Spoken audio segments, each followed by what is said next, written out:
پروردگار عالم ہمیں حق بولنے کی، حق سننے کی اور حق کا ساتھ دینے کی توفیق عطا فرما۔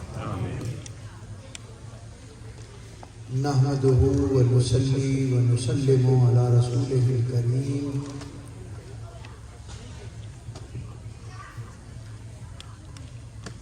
نحمدہ ونصلی ونسلم علی رسولہ الکریم۔ اما بعد، قال اللہ تعالی فی القرآن المجید فاعوذ باللہ من الشیطان الرجیم بسم اللہ الرحمن الرحیم شہر رمضان الذی انزل فیہ القرآن ھدی للناس۔ وقال اللہ تعالی فی القرآن المجید یا ایہا الذین آمنوا کما کتب علی الذین من قبلکم لعلکم تتقون۔ وقال اللہ تعالی فی القرآن المجید فی شان حبیبہ ان اللہ وملائکتہ یصلون علی النبی یا ایہا الذین آمنوا صلوا علیہ وسلموا تسلیما۔ اللہم صلی علی سیدنا مولانا محمد وعلی آل سیدنا ومولانا محمد وبارک وسلم وصلوا علیہ۔ وہ دانائے سبل ختم الرسل مولائے کل جسم، غبار راہ کو بخشا فروغ وادی سینہ، اور نگاہ عشق و مستی میں وہی اول وہی آخر، وہی قرآن وہی فرقان، وہی یاسین وہی طٰہٰ۔ اور شوق اگر تیرا نہ ہو میری نماز کا امام، میرا قیام بھی حجاب میرا سجود بھی حجاب، تو قوت عشق سے ہر پست کو بالا کر دے اور دہر میں اسم محمد سے اجالا کر دے، کیونکہ نہیں تیرا نشے من قصر سلطانی کے گنبد پر، تو شاہی ہے بسیرا کر پہاڑوں کی چٹانوں پر۔ میرے بزرگوں، دوستوں، بہنوں، بیٹیوں، بچوں، السلام علیکم۔ آج نہایت ہی بابرکت رات ہے، جس کی تفصیل آپ سب لوگ جانتے ہیں اور علماء کرام سے سنتے رہتے ہیں۔ آج کے لمحات رمضان الکریم کے سارے ہی لمحات سے زیادہ قیمتی اور بابرکت ہیں۔ آج کی رات کی عبادت اللہ رب العزت نے اپنے کلام میں فرمایا 1000 مہینوں کے برابر، کہ بندہ اگر سارے کام چھوڑ کر 83 برس 4 مہینے عبادت کرے، یعنی بالغ ہونے کے بعد، تو اس کی عمر تقریباً 100 برس بنتی ہے، اور وہ صرف عبادت کرے تو بھی وہ اس مرتبے پر نہیں پہنچ سکتا جس پر آج کی رات عبادت کرنے والا مسلمان پہنچ سکتا ہے۔ اس میں کوئی شک نہیں ہے کہ ہم سست لوگ ہیں، اور ہم کوشش کے باوجود، چاہت کے باوجود، اہمیت جاننے کے باوجود ان مبارک لمحات میں بھی پوری رات خدا کی عبادت سے اپنے آپ کو مصروف نہیں رکھ سکتے، دھیان ادھر سے ادھر چلا جاتا ہے۔ لیکن اگر آج رات کے تمام لمحات کو آپ ضرب دیں 1000 مہینوں میں، تو کچھ لمحات ایسے ہوں گے جو بہت زیادہ قیمتی ہوں گے۔ اگر ہم نے اپنے رب سے ان لمحات میں وہ چیز مانگ لی جس کی ہمیں ضرورت ہے، تو ہمارا کام بن گیا۔ لہٰذا اس رات کا ہر لمحہ قیمتی ہے۔ جیسے آپ نے اس کا آغاز مغرب کے بعد افطار اور اس کے بعد پھر تیاری کی، پروگرام میں شامل ہوئے، قرآن مجید ختم القرآن آپ نے تراویحوں میں سنا، اور الحمدللہ آج خوشی منا رہے ہیں اس وقت، محنت کرنے والے نے محنت کی، قرآن کریم آپ کو سنایا، آپ سب نے محنت کی اور اس کو بالکل دھیان سے دل لگا کے ذہن لگا کے سنا۔ اللہ رب العزت ان سب کو قبول فرمائے، اس لیے کہ ہمارے فائدے ہی کے لیے چیزیں رکھی۔ یہ ساری عبادات، یہ سارے اہم کام، یہ سارے اہم لمحات، یہ پورا رمضان، یہ اس کا ہر لمحہ، آج کی رات کا ہر لمحہ، یہ قرآن کریم جو پڑھا گیا سنا گیا، اس کا ہر لفظ، یہ سب کا سب ہمارے ایسے فائدے میں ہے کہ یہ اس وقت ہمارے کام آئے گا جس وقت دنیا کی دوسری کوئی چیز ہمارے کام نہیں آئے گی۔ مسلمانوں کا یہ یقین ہے کہ وہ اس دنیا کے اندر مختصر عرصے کے لیے آئے ہیں۔ ہمارا یقین تو یہ بھی ہے کہ صرف ہم ہی نہیں بلکہ ساری انسانیت یہاں چند لمحوں کے لیے آئی ہے۔ مگر مبارک ہیں وہ لوگ جو خدا کے اس فرمان کو مانتے ہیں، نبی صلی اللہ علیہ وسلم کی ان باتوں کو جانتے پہچانتے، اس پر عمل رکھتے ہیں اور جانتے ہیں کہ یہ دنیا ٹیمپریری ہے، ہماری زندگی بھی اس میں اور بھی مختصر ہے، اور ہمارا گھر اصل میں دوسری دنیا ہے۔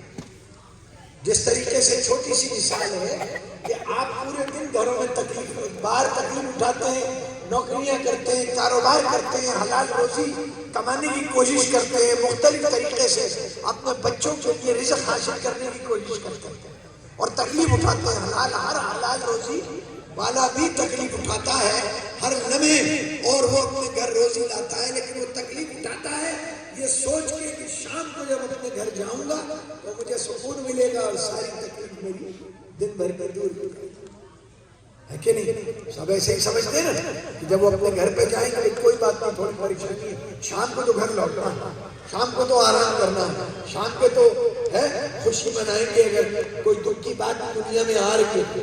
بالکل ایسا ہی سمجھیں کہ جیسے ہمارا گھر وہ اس دنیا میں، اور اس دنیا میں ہم محنت کے لیے آئے، اور جب ہم یہاں تکلیف اٹھا رہے ہیں تو ہمیں آرام سکون کی کوئی فکر نہیں ہے۔ ہمیں معلوم ہے انشاءاللہ تعالیٰ خدا کے وعدے کے مطابق، رسول کے پیغام کے مطابق، قرآن میں جتنا کلام ہے اس کے مطابق ہم جب گھر میں جائیں گے تو وہاں آرام ہی آرام ہے۔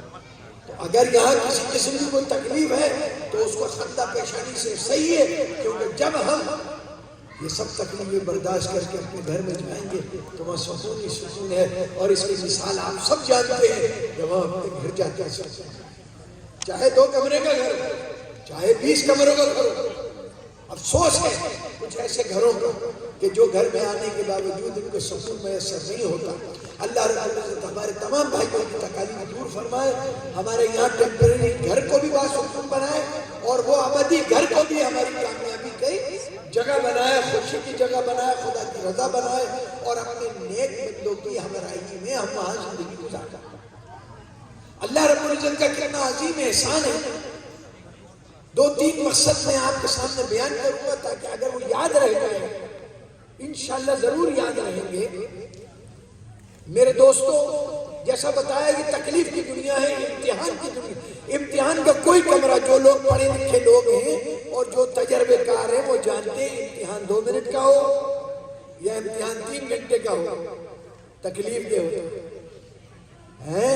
امتحان میں آپ دے رہے کمرے امتحان میں بیٹھے ہیں، کتنا قریبی دوست آ جائے، کتنا قریبی رشتہ دار آ جائے، آپ اپنے امتحان میں لگے رہتے ہیں اور دل میں گھبراہٹ ہوتی ہے۔ کتنی بھی تیاری ہو، کتنی بھی آپ سمجھ رہے ہیں میں تو بہت 1 سال تیاری، مگر امتحان کا کمرہ ہے ہی ایسی جگہ جہاں ہر بندے کو گھبراہٹ ہوتی ہے۔ کیوں کہ اگر خدا نہ خواستہ وہ وہاں فیل ہو گیا تو سال بھر کی محنت اس کی بیکار چل جائے گی۔ جی بالکل، یہ دنیا امتحان کی ہے۔ خدا نہ خواستہ، خدا نہ خواستہ، 1000 دفعہ خدا نہ خواستہ کہ تمام تیاری کے باوجود، یعنی اللہ کی طرف سے تمام تیاری رب نے بنایا، شاندار مخلوق بنائی، شاندار اپنے انبیاء کرام بھیجے، آخر میں نبیوں کا نبی اپنا حبیب ہمیں عطا فرمایا، وہ آیا، اس نے تکلیف اٹھائی، خدا سے پیغام لیا، وہ پیغام ہمیں دیا، جو مشکل باتیں تھی اس پر عمل کر کے دکھایا کہ یہ مت سمجھنا یہ قرآن کوئی مشکل چیز ہے، نہیں، دیکھو میں تمہیں عمل کر کے دکھا رہا ہوں، یہ بہت آسان بات ہے، جو باتیں تمہارے میں آ رہی ہیں وہ تو آ رہی ہیں، جو نہیں آ رہی ہیں انہیں عمل کر کے چلو۔ لیکن دیکھو اتنی محنت کے بعد اس دنیا میں ناکام نہ آنا۔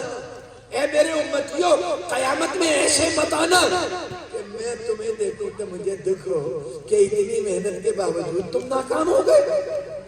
یہ سارا انتظام میرے رب نے ہماری کامیابی کا کیا۔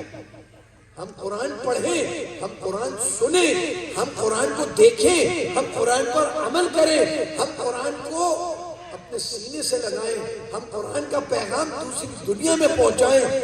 ہر مرتبے کا اتنا عظیم ثواب ہے کہ بیان نہیں کر سکتے۔ ہمارے نبی نے جو محنت کری، ہمارے رب نے جو آپ کے ذریعے سے یہ پیغام ہمیں پہنچایا، یہ کوئی معمولی پیغام نہیں، یہ بہت عظیم پیغام ہے۔ آج پوری دنیا میں مسلمان الحمدللہ اس رمضان کی برکت سے، ان تراویحوں کی برکت سے قرآن مجید کو پڑھتا اور قرآن کریم کو سنتا۔ یہ کسی انسانی کلام میں بلکہ خدا کے کسی دوسرے کلام کو یہ مقام ملا نہیں۔ اس نے ہماری کتاب کو، ہمارے نبی کی کتاب کو، اپنے آخری پیغام کو ہمارے لیے ایسا بنا دیا۔ اس کو دیکھیں تو برکت، اس کو پڑھیں تو برکت، اس پر عمل کریں تو برکت، اس کو سنیں تو برکت، اور اگر اس کی تبلیغ و پرچار کرنے کا موقع ملے تو سبحان اللہ کہ جو لوگ قرآن نہیں جانتے، جو سمجھتے ہیں کہ انسان کا کلام ہے، جو سمجھتے ہیں کہ اس میں کیا خاص بات ہے، ان تک ہم پیغام پہنچائیں۔ ہمارے بچوں کو، ہماری بہنوں کو، ہماری بیٹیوں کو وہ زیور جو کبھی ان سے جدا نہ ہو، قرآن مجید کی تعلیم کا وہ زیور ان کو پہنائیں کہ ان کا حسن، ان کی خوبصورتی، ان کی کامیابی، ان کی برکت تا قیامت باقی رہے گی۔ جس نے قرآن کو تھاما، قرآن اس سے کبھی جدا نہیں۔ آپ دنیا کی کوئی چیز تھام لیں، ایک دن آئے گا جدا ہو جائے گی۔ آپ دنیا کی دولت کو تھام لیں، آپ دنیا کے مکان کو تھام لیں، آپ دنیا کے بڑے عظیم انسانوں کو اپنا دوست بنا لیں، ساری دنیا کو اپنا بنا لیں، اس کے باوجود یہ ایک دن چھوٹ جائے۔ اس میں تفصیل میں جانے کی ضرورت ہے کہ نہیں؟ الحمدللہ یہاں چلڈرن ہوم قبرستان بننے والا ہے۔ اللہ رب العزت ہمیں توفیق عطا فرمائے، ہمیں غیروں کے ہاں جانا نہ پڑے، ہم سستے پیسوں میں اپنے ہی بھائیوں میں جیے، اپنے ہی بھائیوں کے ساتھ نماز پڑھی اور اپنے ہی بھائیوں کے کندھے پر یہاں پہ نہلائے جائیں اور اپنے ہی بھائیوں کی دعاؤں کے ساتھ ہم دفنائے جائیں تاکہ ہم وہاں بھی کامیاب، یہاں بھی کامیاب۔ میرے دوستو، لیکن وہ زیور اگر ہم نے چوری کر دیا، یقین کرو ہم کتنے بھی مشہور ہوں گے دنیا میں اور کتنے بھی لوگ اور کتنے طاقتور بن جائیں، دولت مند بن جائیں، ہم کامیاب نہیں ہوں گے۔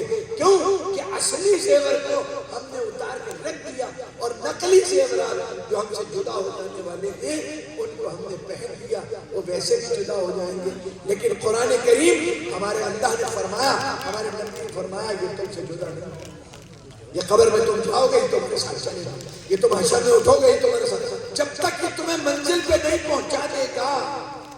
بلکہ وہاں بھی کیا پیغام ہے؟ قرآن پڑھتے جاؤ، جتنا پڑھو تمہارا مرتبہ بلند ہوتا جائے گا۔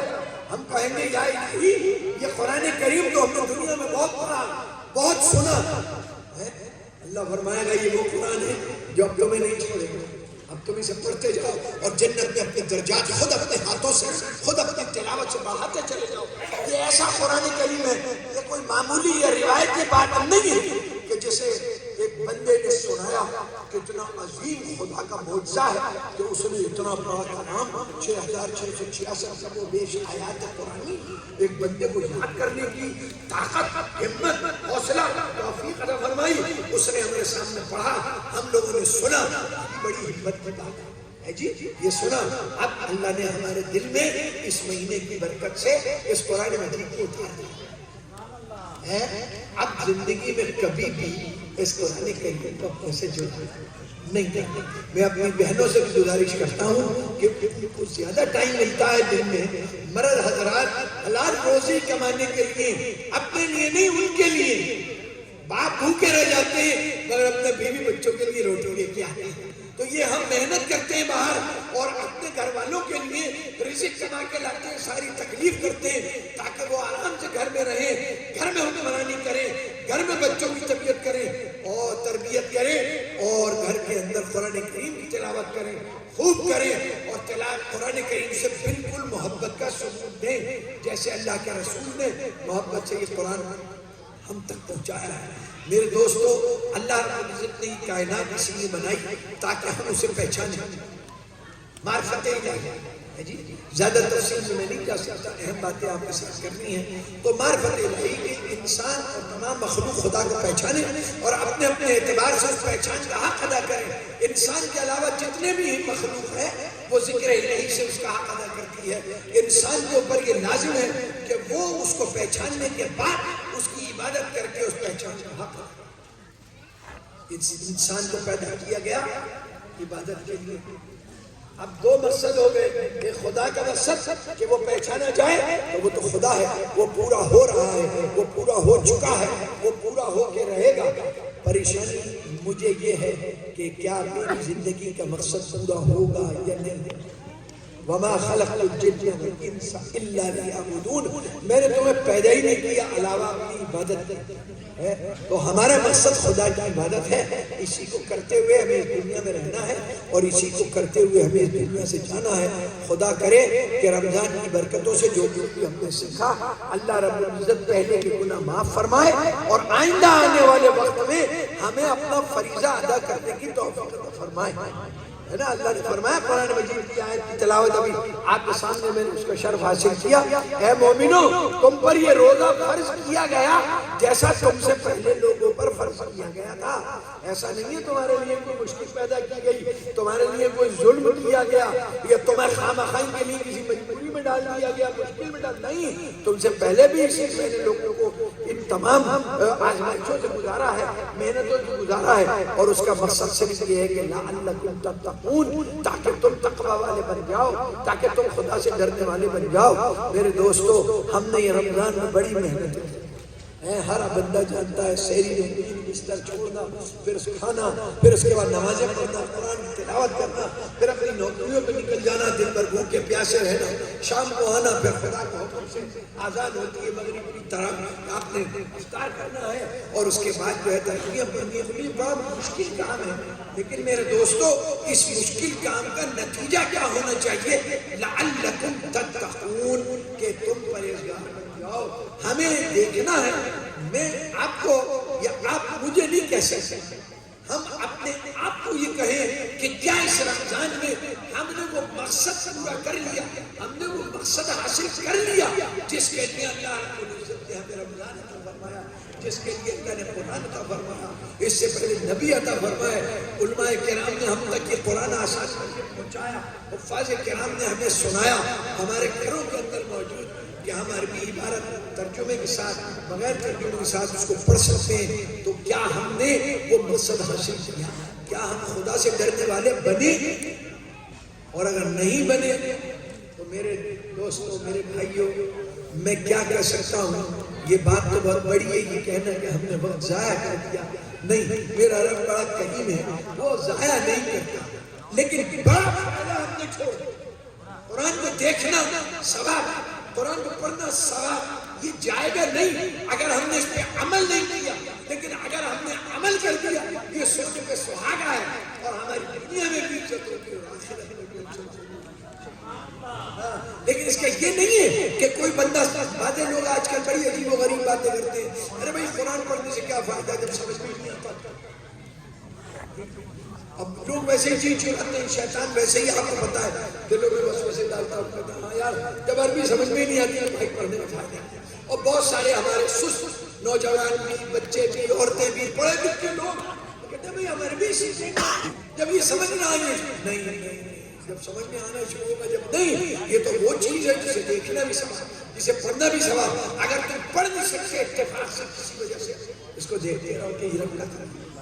اگر تمہیں اس کے معنی نہیں معلوم تو تم اس کی تلاوت کرتے رہو، اور اگر تمہیں اس کے معنی معلوم ہے فی الحال مجبور ہو کہ تم اس پر عمل نہیں کر سکتے تو میرے دوستوں وہ کام مت چھوڑو کیونکہ عمل نہیں کر سکتے. اور ہم میں ایسے لوگ بھی ہیں جو اس پر عمل بھی کر سکتے ہیں, اس کی تبلیغ بھی کر سکتے ہیں. تو اگر کوئی تبلیغ نہیں کر سکتا, دوسری جگہ جا کے قرآن کا پیغام نہیں پہنچا سکتا, خود تو عمل کر سکتا ہے, کوئی روکنے والا نہیں ہے. ہر درجے کا اپنا ثواب ہے. میرے دوستو یہ عزیز رات ہے, کاش اس رات میں ہم اپنے پہلے گناہوں کی معافی اللہ رب العزت سے کرانے میں کامیاب ہو جائیں. وہ معاف کرنے کے لیے تیار ہے. آپ دنیا میں اپنا استخاصہ کہیں لے کے جاتے ہیں, پتہ نہیں کوئی دنیا کے اچھا بڑے لوگ اس بات کے لیے تیار ہیں بھی نہیں کہ جو ہم چیز ان کے سامنے پیش کرتے ہیں. ہمارا رب فرما رہا میں تیار ہوں, تم آؤ اور مانگو کیا مانگنا ہے, میں صبح تک تیار ہوں, ہر لمحے تیار ہوں. خالی تم دو آنسو لے کر, اپنی ندامت لے کر, اپنے گناہوں کا اقرار لے کر, یہ بتا کر کہ اللہ میں بندہ ہوں, تو جانتا ہے تو نے مجھے بنایا ہے, میں غلطیوں کا پتلا ہوں, نہ میں تیرا شکر ادا کر سکتا, نہ میں تیری قوت کے توفیق کے بغیر گناہوں سے بچ سکتا. میرے پروردگار آج تو مجھے معاف فرما دے, اور معاف فرمانے کے ساتھ اس درخواست کے ساتھ میں تجھ سے وعدہ کرتا ہوں کہ آج کے بعد جو بھی لمحات میری زندگی میں آئیں وہ میں تیری بندگی میں گزاروں. زندگی کے اب سارے لمحات خدا کی بندگی میں گزرنا چاہیے. اور میرے دوستو خدا کی بندگی کا یہ مطلب نہیں ہے کہ ہم 24 گھنٹے مسجدوں میں رہیں, ہم 24 گھنٹے خدا کی تلاوت کریں. نہیں, اسلام ایسا مذہب نہیں ہے جو فقط آپ کو مسجدوں میں بٹھانا چاہتا ہو. وہ یہ کہتا ہے خدا کے ہر حکم پر عمل کرو, نبی کی بات کی فرما برداری کرو. مسجد کے اندر ہو تو بھی تم مسلمان ہو, مسجد کے باہر ہو تو بھی تم مسلمان ہو. مسجد کے اندر بھی تم میرے بندے ہو, مسجد کے باہر بھی تم میرے بندے ہو. میرے نبی نے تمہیں مسجد میں عبادت کرنا بھی سکھایا ہے, اور میرے نبی نے مسجد کے باہر بھی تمہیں حلال روزی کما کر عبادت کرنا بنایا. اپنے بھائیوں کے ساتھ اچھا سلوک کرنے کی عبادت کا تم طریقہ سکھایا ہے. اپنے بھائیوں کو مسکرا کے دیکھو, یہ بھی خدا کا صدقہ, خدا کا جلال ٹھنڈا کرتا ہے. ایک دوسرے سے سلام کرو, مصافحہ کرو, گلے ملو, کھانے بناؤ, بہن بھائیوں کو مدعو کرو, ان کے گھروں میں جاؤ, ایک دوسرے کو اپنے سے پوچھا سمجھو, ان کے دکھ درد میں شریک ہو. میرے دوستو حلال روزی کماؤ, حلال کاروبار کماؤ, بچوں کو دنیا کی تعلیم دلاؤ, دین کی تعلیم دلاؤ. یہ سب ہمارا عبادت ہے. اگر کوئی سمجھ لے تو مسلمان کتنا عظیم خدا کا بندہ ہے, جس کا اٹھنا عبادت, جس کا بیٹھنا عبادت, جس کا بولنا عبادت, جس کا خاموش رہنا عبادت, جو نظریں بچھائے تو عبادت, جو نظریں اٹھائے تو عبادت, جو بات سنے تو عبادت, جو بات کانوں کو بند کر لے بری باتوں کو سننے سے وہ عبادت. ایسا خوش نصیب کوئی دوسرا ملے گا. اب اگر ہم وقت ضائع کر دیں گے تو قیامت میں اگر یہ سوال کیا گیا کہ اتنی محنتیں ہوئی تھی تم یہاں کیا لے گئے, خدا نہ خواستہ اس دن ہمارے پاس جواب نہیں ہوا تو میرے دوستوں بڑی مشکل ہو جائے گی. ہم خدا کا یہ شکر ادا کرتے ہیں. آپ دیکھیں نا, آج سے پہلے جو لوگ یہاں پرانے آباد ہیں اور نئے لوگوں نے بھی تجربہ کیا ہے, ہم تصور کر سکتے ہیں اتنی بڑی چھت کے نیچے یہاں بیٹھے خدا اور اس کے رسول کا ذکر کر رہے ہیں, قرآن کی کلمات کو سن رہے ہو, سنا رہے ہو. یہ خدا کا کتنا بڑا کرم ہے. وہ تو کرم پہ کرم ہمارے ساتھ کیے چل رہا ہے, اور وہ کہہ رہا ہے جب تک تمہاری آنکھیں کھلی میں تم پہ کرم کرتا ہوں, جب آنکھیں بند ہوگی تو حساب کا وقت شروع ہوگا. خدا کرے ہم سب اس حساب میں کامیاب ہو جائیں. میری بہنوں, تمہاری ذمہ داری بھائیوں سے زیادہ ہے, اور بھائیوں کی ذمہ داری بہنوں سے زیادہ ہے, اور ماں باپ کی ذمہ داری تو بہت ہی عظیم ہے. ماں باپ کی ذمہ داری تو بہت ہی عظیم ہے کہ اپنی اولاد کو, قرآن کریم کا حکم ہے قوا انفسکم اہلیکم نارا, مشورہ نہیں, مشورہ نہیں کرو, نہیں, یہ لازم ہے, ہمارا فرض ہے کہ ہم اپنے آپ کو اور اپنے اہل خانہ کو جہنم کے عذاب سے بچائیں. وہ اسی صورت میں ہو سکتا ہے جب ہم دین اسلام کا علم حاصل کریں, اس پر عمل کریں, پھر اپنے بچوں کو بتائیں, بچوں کو علم سکھائیں, ڈاکٹر ضرور بنائیں, انجینئر ضرور بنائیں. میرے دوستوں, دنیا میں ترقی کرنے والا ضرور بنائیں. اسلام یہ نہیں کہتا کہ اپنے بچوں کو داڑیاں رکھوا کے اور بڑے بڑے امامے باندھ کر مسجدوں میں قید کر دو. نہیں, وہ کہتا دنیا میں نکلو اور جا کے بتاؤ مسلمان کیا ہوتا ہے. جب کماؤ تو حلال کماؤ, جب بات کرو تو اخلاق سے بات کرو, جب نوکری کرو تو وفاداری سے کرو, جو جو تم نے تربیت حاصل کری ہے اس کا حق ادا کرو تاکہ انسانوں میں تمہارا مقام بنے، اور جو دوسرے انسان خدا کو نہیں مانتے ہیں وہ جان جائیں کہ یہ کلمہ پڑھنے والے بندے ہیں، یہ اللہ کے صحیح معنوں میں بندے ہیں، یہ اللہ کے نبی کے صحیح معنوں میں امتی ہیں۔ میرے دوستو، یہ کتنا بڑا انعام اور کتنی بڑی ہماری ڈیوٹی ہے، لیکن یہ بات میں آپ کو بتا دوں کہ یہ کام ایک دوسرے کی مدد کے بغیر نہیں ہو سکتا۔ دریا کو کراس کرنے کے لیے کشتی کی ضرورت پڑتی ہے، کشتی کو چلانے کے لیے ملا کی ضرورت پڑتی ہے۔ اگر ہر بندہ یہ کہے میں اپنی مرضی سے کشتی چلاؤں گا، وہ کشتی کبھی بھی کنارے نہیں لگے گی۔